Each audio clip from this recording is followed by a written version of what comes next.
Hi, in this video I will be telling you about the geometry and orbital modeling capabilities of PSG. My name is Geronimo Villanueva and I'm the principal investigator of PSG. So any spectroscopic simulation requires a precise description of the geometry being considered.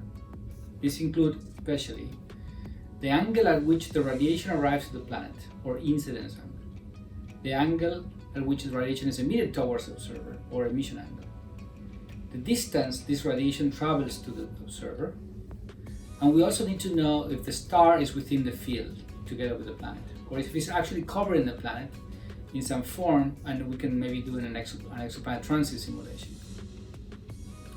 For all this, PSG integrates a three-dimensional geometry calculator for any object in the solar system and all confirmed exoplanets. This geometry model takes information about the planet, the star, the observing geometry and distance to the system, and computes all the necessary parameters. Specifically in PSG, there are three possible conditions, and the code will switch between the three. First is conditions in which we observe from within the planet's atmosphere, or close to it. As for example, we are orbiting around another planet, let's say Mars. These simulations also include the ones, for example, when you're on the surface of the planet and want to compute radiances and transmittances for a ground-based observatory, or from a rover on the moon, for example. The other situation is when you are observing objects within our own solar system. In this case, we're measuring the planet or the object by itself. There's no host star, the host star is only radiating to the planet.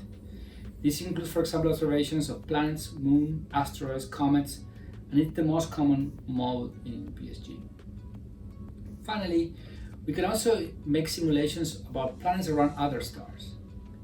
This is when the observatory is considered to be far away or more than 0.1 parsecs.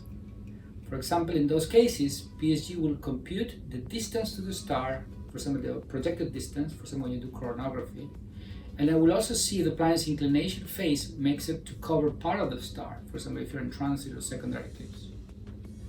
Actually, if you want to do transit, eclipse, or coronagraphy, you need to always be in distances higher than 0.1 parseconds for the PSG to know that you are in that mode.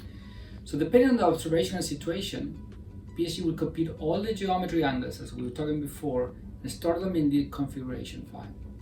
More information about what is stored in PSG and how everything can be found in chapter 2 and the equations related to these numbers. But let us now look at the geometry section web interface.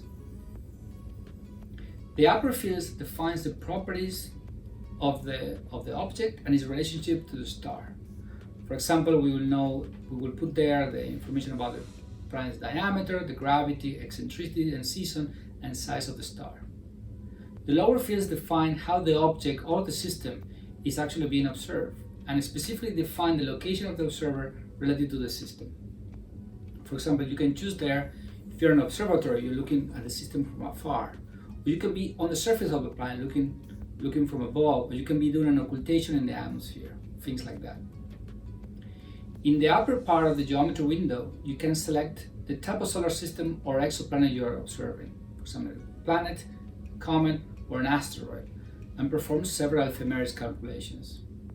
Simply by typing the date and clicking on ephemerides button, PSG will search the object among its database of solar system objects and exoplanets, and it will perform a realistic 3D calculation, compute all the angles needed for that. If the desired object is not in a database, as for example a new comet, PSG will perform an API request, application program interface request, to the JPL Horizon system, retrieving the geometrical information. A neat button is the Call Now button. If you click that one, it will compute the ephemeris for that object at the current time and day.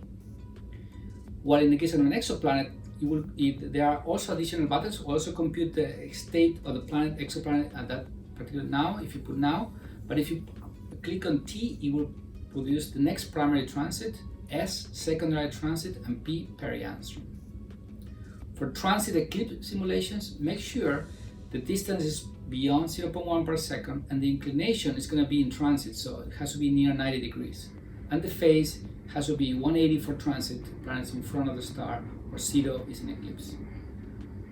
Once the geometry information is retrieved, all the fields in this section will be populated. By clicking on Save Settings or Simulate View, the geometric model will take these inputs and create the 3D geometry of the system and show it in the lower part of the window. Importantly, one can also see in those panels the incidence, emission angles, and all the other geometrical parameters. Further details regarding how these values are calculated and how PSG computes orbits are provided in Chapter 2 of the handbook. Thank you for your attention. All the best.